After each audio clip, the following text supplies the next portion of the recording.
Hi, have you mastered the new Applies To field on the ACL form?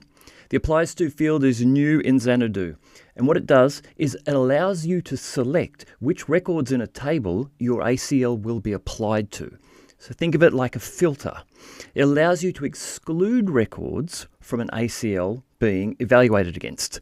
An example might be you only want to apply an ACL to priority 1 incidents, or you only want to apply an ACL to active cases. How is the Applies To field different to the existing data condition on an ACL? The difference is the Applies To happens first, and it will determine if your ACL gets applied to a record.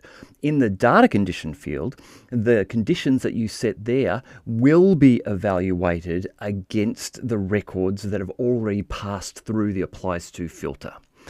Look, if you're interested in really mastering ACLs, I have a new course coming out in the next couple of weeks, and it takes an extensive look at all factors and areas of ACLs, and it will help you to become a master of ServiceNow ACLs. So subscribe, and I'll let you know as soon as it's available.